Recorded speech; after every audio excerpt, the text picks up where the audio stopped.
سید اور غیر سید کا نکاح اسلام میں قابل قبول نہیں، اگر ہے تو ایک یا دو دلیل سے واضح کرتے ہیں۔ جی دلیل اس نے دینی ہے جو یہ کہہ رہا ہے کہ قابل قبول نہیں ہے۔ قابل قبول ہونے کے لیے دلیل کی ضرورت نہیں ہے۔ اسلام نے جو حرمت والے رشتے سورۃ النساء کی آیت نمبر 23 میں بتا دیے ہیں کہ یہ رشتے ہیں جن سے آپ کی شادی نہیں ہو سکتی، اس میں کہیں لکھا ہوا ہے سید اور غیر سید، تو اب جو کہہ رہا ہے نا سید اور غیر سید کی شادی نہیں ہو سکتی، دلیل اس نے پیش کرنی ہے اور ٹائم قیامت تک ہے۔ یہ ایک روایت کو انہوں نے آؤٹ آف کانٹیکسٹ یوز کیا جو صرف ایک مشورے کی حد تک تھی، سنن ابن ماجہ میں، کہ اپنے کفر میں شادی کرو، ہم پلہ لوگوں میں۔ ہم پلہ میں صرف خاندان نہیں آتا، سٹیٹس بھی آتا ہے، تعلیم بھی آتی ہے، تو یہ پریفریبل ہے، ہم بھی کہتے ہیں۔ لیکن اب مجھے بتائیں، ایک سید اور غیر سید کا آپ نکاح کر رہے ہیں، لڑکی جو ہے پڑھی لکھی ہے، لڑکا جاہل مطلق ہے، تو یہ کوئی کفر نہیں بنے گا اس کا۔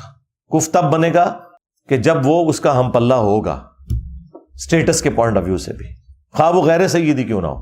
یہ بالکل جعلی مسئلہ شیعہ نے گھڑا، اور سنیوں میں بھی پیر میر علی شاہ صاحب نے اس مسئلے کو گود لے کے تو ہنگامہ کھڑا کیا۔ اللہ تعالیٰ نے انہی کے گھر میں ان کا پڑپوتا پیدا کیا، پیر نصیر الدین نصیر، انہوں نے مخالفت کی اور باقاعدہ کتاب لکھی کہ جعلی مسئلہ ہے، اپنے پردادے کے خلاف کتاب لکھ دی انہوں نے۔ اور سب سے حیران کن بات آپ کو میں بتاؤں، خود امام خمینی، ان کے داماد جو ہے نا وہ غیر سید ہیں، انہوں نے اپنی بیٹی غیر سید کو دی ہوئی ہے۔ ہاں، یہ نہیں ہے کہ غیر سید کی بیٹی لی ہوئی ہے، اپنی بیٹی غیر سید کو دی ہوئی ہے۔ یہ جعلی مسئلہ بنایا ہوا ہے انہوں نے۔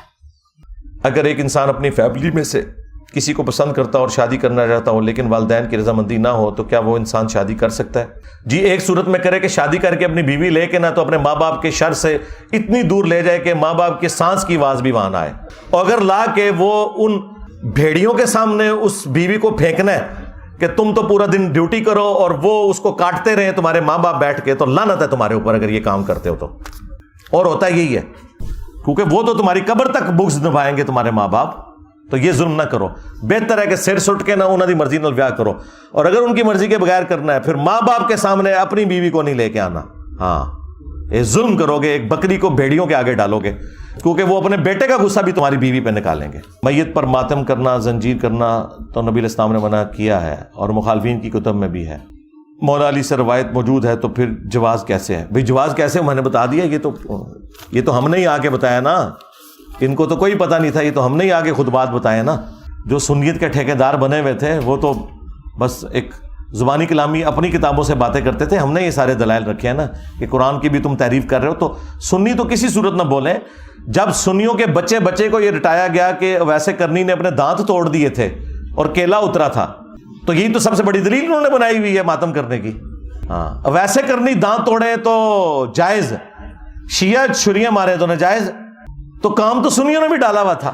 یہ ہم نے آگے بتایا کہ جعلی واقعہ ہے جی۔ کیلا، او کیلا، اللہ کے بندو، کیلے کا ذکر تو قرآن میں موجود ہے، کیلا تو پہلے کا ہے۔ شکر ہے گوروں کو اردو نہیں آتی اور تمہیں انگریزی نہیں آتی، کیلا نازل ہوا ہے۔ اہل تشیع کے ہاں اعتراض کیا جاتا ہے کہ بی بی فاطمہ کو قتل کیا گیا، اس بات کی کیا حقیقت ہے؟ جعلی ہے جی، آپ کی نیچرل ڈیتھ ہوئی ہے، بالکل جھوٹ ہے یہ۔ اس پہ تفصیلی ویڈیو میری دیکھ لیں، فاطمہ کا قاتل کون؟ لڑکا اور لڑکی کا خاندان کی رضامندی سے نکاح ہوا مگر رخصتی نہیں ہوئی، تو کیا دونوں ازدواجی تعلق قائم کر سکتے ہیں؟ الٹا لٹکا کے دونوں کو مار پڑنی چاہیے اگر کوئی اس طرح کی حرکت کرے۔ بھائی رخصتی کیوں ہوتی ہے؟ رخصتی ہوتی اس لیے ہے، صحابہ کرام کے، خود نبی علیہ السلام کا بھی 3 سال تک نکاح رہا ہے۔ یہ تماشے لگانے بند کریں، یہ اس طرح کے جو معاملات آپ کرتے ہیں نا پھر بعد میں ایک دوسرے کو اور بھی نہیں وہ لوگ کر رہے ہوتے، تو اسلام میں کوئی اس کی اجازت نہیں ہے۔ جی بیوی ہے تو گھر لے آؤ نا یار۔ کیا فرقہ واریت بدعت ہے کہ نہیں؟ جی سب سے بڑی بدعت کوئی ہے پلانٹ ارتھ پہ تو فرقہ واریت ہے، کیونکہ علی بھائی جو فرقہ والی حدیث ہے اس پر تو اجماع ہے۔ جی اجماع یہ ہے کہ فرقے بناؤ، عقل کام کر دیجئے، اس کا جواب میں کئی دفعہ دے چکا۔ یعنی مسلم میں حدیث ہے کہ قرب قیامت میں عورتیں ایسا لباس پہنیں گی گویا کہ ننگی نظر آئے، تو اس کا کیا مطلب ہے کہ آپ نے اپنی عورتوں کو باریک لباس پہنانا ہے؟ نہیں، اس کا مطلب ہے بچنا ہے۔ تو اس حدیث کا کیا مطلب ہوگا کہ فرقے بنانے؟ جی 72 فرقوں کے جنمی ہونے پر اجماع ہے۔ وہ جو ایک ہے نا وہ فرقہ نہیں ہے، وہ ہے طائفہ منصورہ۔ ہاں، آپ یوٹیوب پہ جا کے لکھیں 73 فرقوں والی حدیث، میری امت کا ایک گروہ قیامت تک حق پہ قائم۔ آپ کیا رسول اللہ ان کے اہل البیت اور صحابہ کو فرقہ کہیں گے؟ بھائی پھر کہتے ہیں ٹوٹ کے الگ ہونے کو، وہ اپنی جگہ پہ موجود ہے درخت، اس سے ٹوٹ کے فرقے بنے۔ پتا جو ہے وہ درخت کو نہیں کہہ سکتا ایک فرقہ تو تے ایک میں، نہیں، تو ٹوٹ کے الگ ہوا ہے۔ تو یہ توبہ کریں جو آپ لوگ یہ کہتے ہیں کہ ایک فرقہ جنت میں جائے گا، فرقے سارے جہنمی ہیں، ایک گروہ حق پہ قائم رہے گا۔ ورنہ رسول اللہ فرقہ تھے. اگر رسول اللہ فرقہ تھے تو بتائیں نبی علیہ السلام کس سے ٹوٹ کے الگ ہوئے ہیں؟ فرقے کا تو مطلب ہے فرق، ٹوٹ کے الگ ہونے والا. تو نبی علیہ السلام کس سے ٹوٹ کے الگ ہوئے ہیں ذرا بتائیں. ناف سے گھٹنے تک ستر قرآن و حدیث سے ثابت ہے. جی اجماع ہے اس کے اوپر کہ ناف سے لے کے گھٹنے تک جو ہے وہ ستر کے اندر آتا ہے. بخاری مسلم میں موجود ہے کہ ران جو ہے یہ ستر کے اندر شامل ہے. اور باقی یہ شرمگاہ تو ہے، وہ تو قرآن پاک میں ہے کہ جب حضرت آدم علیہ السلام سے وہ غلطی ہوئی تو ان کے جسم کے کپڑے اتر گئے اور انہوں نے پتوں سے اپنی شرمگاہوں کو چھپایا. تو شرمگاہ کو چھپانے کا ذکر قرآن میں اور بخاری میں ہے کہ ران بھی شرمگاہ میں داخل ہے گھٹنوں تک. تو یہ سارا کچھ موجود ہے. کیا ہمیں اس شخص سے نکاح کرنا چاہیے جو آپ کو پسند ہو یا اس سے جس کو آپ پسند ہیں؟ واہ جی، دونوں سے نہیں کرنا چاہیے. ہاں، دونوں ایک دوسرے کو پسند ہو تو پھر کریں. ولیمہ رخصتی کے کتنی دیر بعد کرنا چاہیے؟ جب مرضی کر لیں لیکن جلدی کر لیں. باقی وہ جو کہتے ہیں نا کہ وہ تعلق قائم ہونا ضروری ہے، تعلق قائم ہونے سے اس کا کوئی تعلق نہیں ہے. اس کا تعلق یہ ہے کہ صرف خلوت ثابت ہو جائے کہ میاں بیوی علیحدگی میں اکٹھے ہو گئے ہیں، آگے کوئی معاملہ چلا یا نہیں چلا اس کے ساتھ اس کا کوئی تعلق نہیں. اس کے بعد وہ ڈکلیئر کریں گے کہ بھئی یہ دو میاں بیوی ہیں. اس کے لیے ولیمے کی اناؤنسمنٹ ہوتی ہے. اکثر لوگ پیروں میں گھنگرو ڈال کر ناچتے ہیں، ایسا کیوں کرتے ہیں؟ ولی اللہ ہے نا. اور جو ان سے بڑے ولی ہیں وہ سوٹیں لگاتے ہیں بیٹھ کے. ظاہر ہے جی یار، اب اگر بابا نچ کے مرشد منا رہا ہے تو ولی اللہ ہے نا. آپ نے ہمیں بتایا تھا نا. تو وہ جو تھوڑی دیر پہلے پرچی آئی تھی نا کہ اولیاء اللہ کے آپ اتنے خلاف کیوں ہیں، یہ ہے جی وجہ ان کے کرتوتوں کی وجہ سے. یہ اولیاء اللہ نہیں ہے، یہ صرف اولیاء ہیں یا اولیاء الشیاطین ہیں. اولیاء اللہ تو وہ ہیں جو آپ کو اللہ رسول کی بات بتائیں گے. قرآن پاک میں 3 پتھروں کا ذکر کیا ہے، یاقوت اور مرجان اور عقیق. یاقوت اور مرجان تو میں نے پڑھے میں، یہ عقیق کس آیت کے اندر ہے؟ ذرا وہ آیت کا نمبر ذرا مجھے بتائیں جی، جس کا بھی یہ ہے پرچی، تاکہ میرے علم میں بھی اضافہ ہو. یہ عقیق کا ذکر کہاں پہ موجود ہے؟ ہاں جی کس کی یہ پرچی؟ ہاں جی کہاں ہے عقیق، کس آیت میں؟ سنا وہ غلط سنا آپ نے. یاقوت اور مرجان کا ذکر ہے، ہاں بس عقیق کا ذکر نہیں ہے. تو باقی اس میں یہ نہیں لکھا کہ یاقوت اور مرجان جو ہے وہ آپ کو کوئی نفع نقصان دیں گے. جنت کا یاقوت جو ہے نا وہ حجر اسود ہے، جامع ترمذی میں حدیث ہے. اس نے الٹا انسانوں کا اثر لے لیا اور وہ کالا ہو گیا. جامع ترمذی میں حدیث ہے جب اتارا گیا تو دودھ کی طرح سفید تھا، پھر لوگوں کے گناہوں کی وجہ سے. تو اس بیچارے نے کسی کو نفع کیا دینا تھا، خود اس کا نفع ختم ہو گیا. البتہ ایک چیز آئی ہے ترمذی میں کہ وہ قیامت کے دن ایمان والوں کے ایمان کی گواہی دے گا. نفع نہیں دے سکتا کوئی کسی کو. وہ گواہی صرف حجر اسود نے نہیں دینی، دنیا کی ہر وہ جگہ جہاں آپ نماز پڑھتے ہیں وہ بھی گواہی دے گی، آپ کے ہاتھ پاؤں بھی گواہی دیں گے.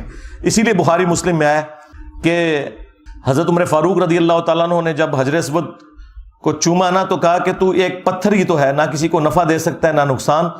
اگر میں رسول اللہ کو نہ دیکھتا کہ وہ تمہیں چوم رہے ہیں تو میں چومتا بھی نہ. تو یہ حقیقت میں جو عقیدہ ہونا چاہیے حجر اسود کے بارے میں وہ حضرت عمر نے دے دیا. یعنی میرے الفاظ میں کہ حجر اسود جیسا ہے ہی کوئی نہیں، تیرے یاقوت مرجان شے ہی کوئی نہیں. ظاہر ہے اگر جنت کا یاقوت کچھ نہیں دے سک رہا تو تھوڑے یاقوت کی شے نے. ٹھیک ہو گیا جی. آپ نے ایک ویڈیو میں بولا تھا شراب پینا حرام ہے لیکن شراب ناپاک نہیں. ہاں جی وہ شراب اس اعتبار سے ناپاک نہیں کہ کپڑوں پر لگ جائے. جو یہ کہہ رہے ہیں ناپاک ہے دلیل اس نے پیش کرنی ہے. بہتا ہوا لہو بھی پینا حرام ہے، کپڑوں کو لگ جائے تو پاک ہے. اس کے اوپر آپ تفصیلی ویڈیو میری دیکھ لیں، ہومیوپیتھک ادویات کے اوپر میں نے تفصیل سے بولا ہے. دلیل اس نے پیش کرنی ہے جس نے کہنا ہے کہ یہ کپڑوں کو ناپاک کرتی ہے. پینا حرام وہ ثابت ہے، کپڑوں کو لگنے سے یہ سب کا اتفاق ہے کہ نہیں. اسی لیے سارے پرفیوم استعمال کر رہے ہیں. مولوی تو پوری شیشی خالی کر کے آمدہ جائے. عورت کا مسجد میں نماز کا کیا حکم ہے؟ جا سکتی ہے بشرطے کہ وہاں پہ کوئی خفیہ کیمرے نہ لگے ہوئے ہوں، راستے میں بھی حالت امن ہو، وہاں پہ بھی کوئی ایشوز نہ ہو جو کہ ہیں. اگر یہ آپ یورپ اور امریکہ یا سعودیہ کی بات کر رہے ہیں پھر تو کوئی مسئلہ نہیں ہے. پاکستان میں تو میرے بھائی یہاں تو بچے محفوظ نہیں ہیں، عورتوں کو آپ نے کہا مسجد میں بھیجنا ہے. ہاں الا یہ کہ جمعے کی نماز کے لیے جہاں بڑی گیدرنگ ہے اور کوئی اس طرح کے چانسز نہیں ہے. لیکن وہاں پہ بھی جو کیمرے کا فتنہ ہے نا جی، اس نے بہت عذاب کھڑا کر دیا.